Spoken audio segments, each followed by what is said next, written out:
좋으신 주님의 은혜가 이 시간에도 우리 모두와 함께하기를 기원합니다. 그동안 기도로 준비해왔던 그리고 또 나가서 전도 사역하면서 기대해왔던 전도 축제가 오늘 있었습니다.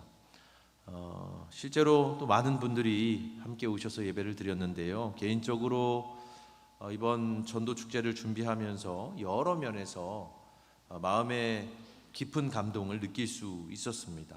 무엇보다 예년에 비해서 많은 분들이 전도 대상자를 작정해 주셨어요. 가족으로부터 시작해서 친구와 동료, 이웃에 이르기까지 성령님께서 감동 주시는 대로 성심껏 전도 대상자를 작정해 주신 분들이 있었고요. 뿐만 아니라 우리의 사랑하는 지체들 가운데서도 그동안 현장에서 예배드리지 못했던 이들, 속도원들이나 여성교회 회원들 초청하기 위해서 마음에 결단하신 분들이 참 많았습니다. 개수해 보니까 한 142명을 전도 대상자로 그렇게 작정을 하셨더라고요. 물론 그렇게 작정하셨던 분들 가운데 실제로 오늘 예배 자리에서 참여하지 못하신 분들이 참 많습니다.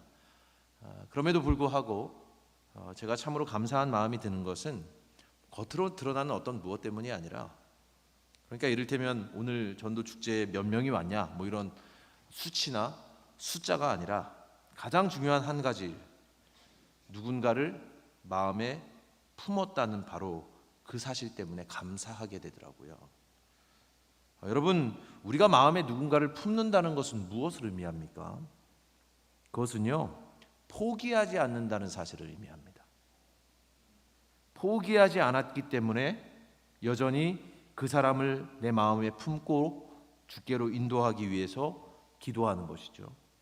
그런데 이번 전도 축제를 준비하면서 보니까 많은 분들이 아직 포기하지 않으셨더라고요. 교회에 나오지 않는 내 가족, 친지, 동료, 이웃, 또한 옛 신앙의 동지들까지 여러분들이 포기하지 않으셨음을 알게 되었습니다.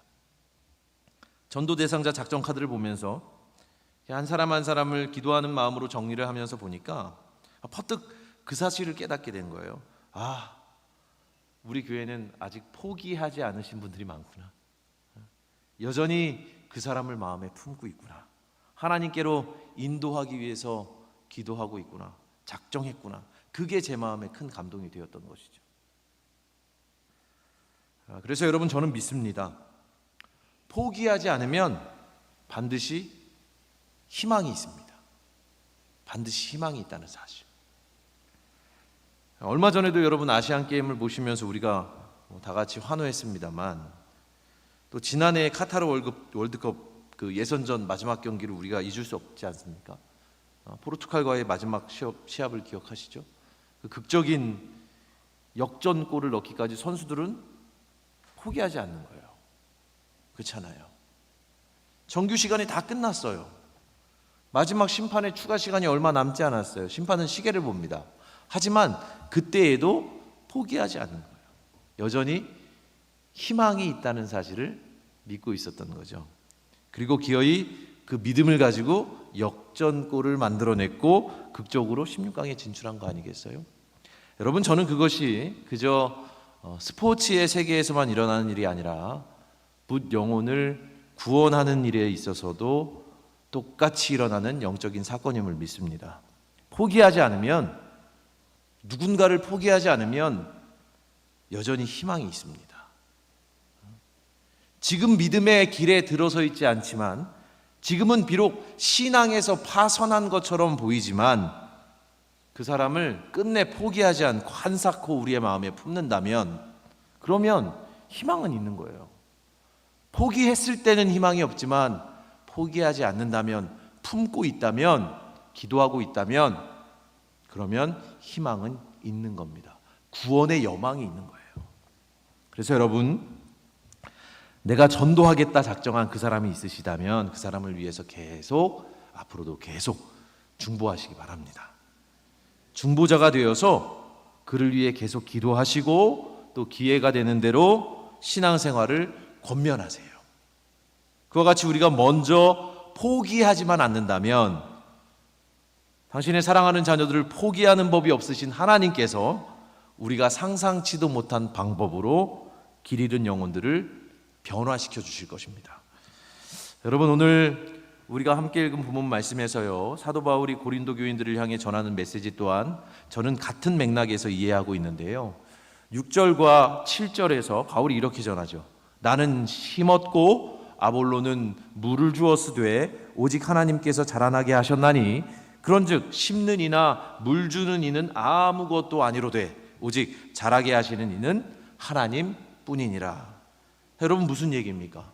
사람이 심고 물을 준다면 하나님은 자라나게 하시는 거예요.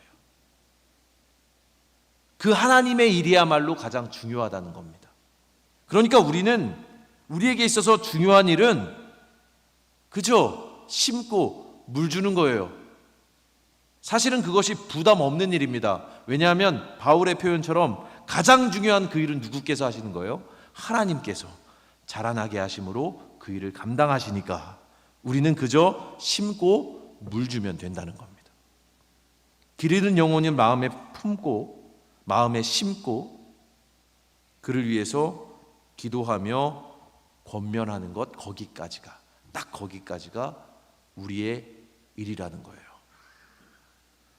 그의 안에서 믿음이 성장하게 하는 일은 자라게 하시는 주님의 역사하심이고 우리는 심고 물 주는 거예요. 그러니 여러분, 우리는 자라나게 하시는